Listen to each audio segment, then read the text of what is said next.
The next 10 days was some of the most exhilarating of my life. There wasn't enough equipment for us to have one each of anything, but we shared and learned together. Tomo taught us how to strip and clean the rifles, how to load them, how to aim them, and how to achieve an accurate shot. I turned out to be a decent sharpshooter, and once or twice received an encouraging pat on the back from him.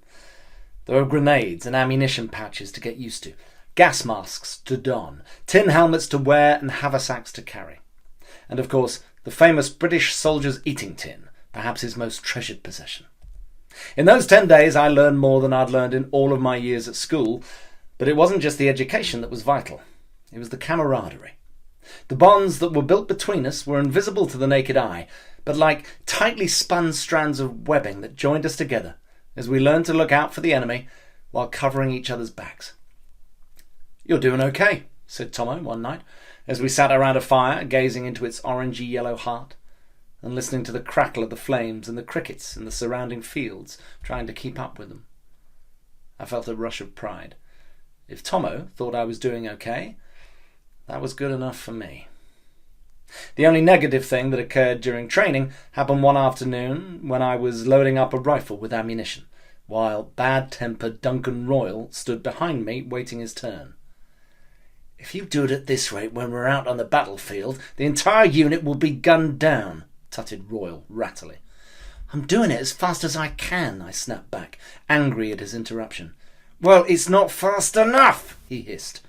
I felt like shouting at him, but managed to rein in my anger.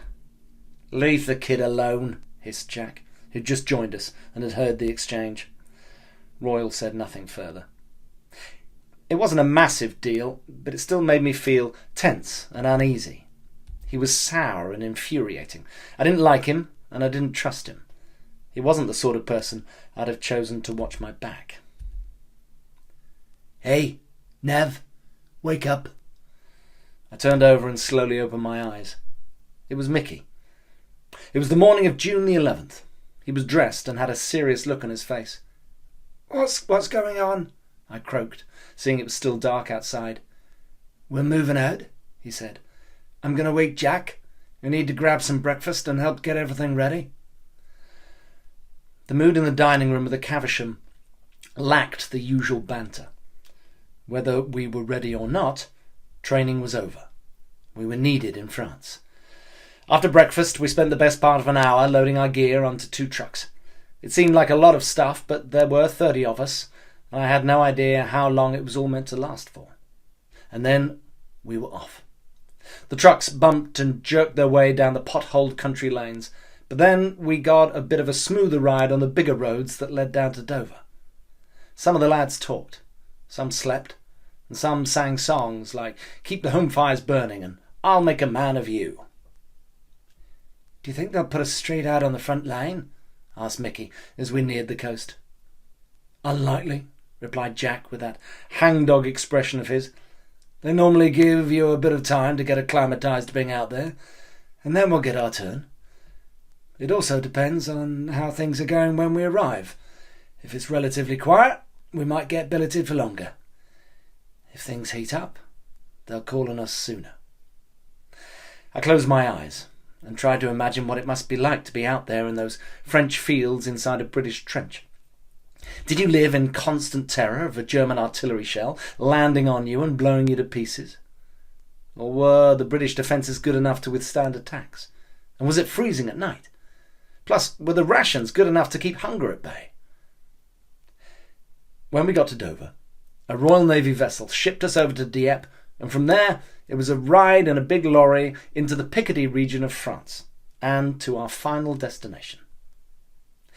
When I got down from that lorry, the sight that met my eyes took hold of my brain and my chest and gave them a hearty rattle. In front of me, in the middle of a huge field, an entire tent city had sprung up. There were tents of all shapes, sizes and colours. It looked like an oversized medieval festival. This was a massive British Army base in the Somme. "I know it seems vast," said an officer called Pete, who was there to greet us, "but you'll soon find your way around. The most important place is that blue marquee over there. That's the canteen, where all of your meals will be eaten. If you grab your bags and follow me, I'll show you to your living quarters. It's not the Ritz, but believe me, I've seen worse. Our accommodation was a green tent. There were 30 thin mattresses on the ground, 15 along each side of the longer sides, and I grabbed a berth between Mickey and Jack. Duncan Royal started complaining, because the only space he could get was nearest the tent flap, where it would be colder at night. But Tomo told him to button it, so thankfully he did. Pete was right. It wasn't hard to find your way around the place, and for 6 days we stayed in that vast tented area. On the third day, we received our own individual rifles and other pieces of kit and got in as much practice with them as possible under the watchful eye of Tomo. In the distance, you could hear shell fire and the odd explosion, but even though it was loud, it still felt a long way away from the safe area where we were billeted. But that all came to an end on the evening of June the 19th, when Tomo and Pete gathered us together in our tent after supper, and Tomo announced, "I've just got the word, boys. We're moving in."